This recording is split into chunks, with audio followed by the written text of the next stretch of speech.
adaptation is a neglected child of the climate negotiations. Everybody talks about mitigation, but very few talk about adaptation. So there was supposed to be adaptation fund, but that has not happened. There is no action plan on adaptation, etc. So this is another area which I think India could probably take it up.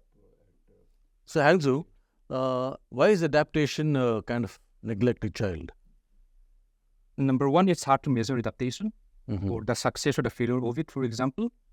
And then because, quite simply, the focus on mitigation is due to the fact that, the world is warming basically because of the greenhouse gas emissions. So we want to nip it in the bud, right? If you could reduce emissions drastically, then global warming would come down or eventually stop, if you like.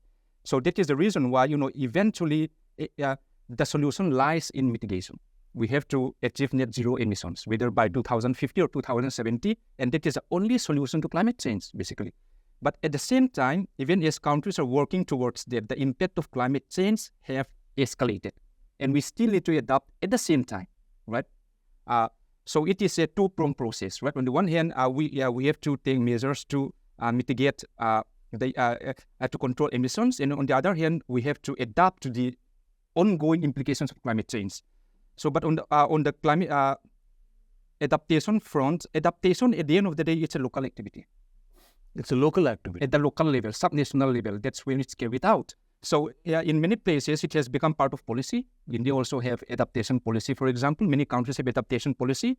So, but then, the level of our adaptation right now is nearly not enough to deal with future extreme weather events, for example. So it's simply nearly not enough. And we see it in the case of Himachal Pradesh, for example.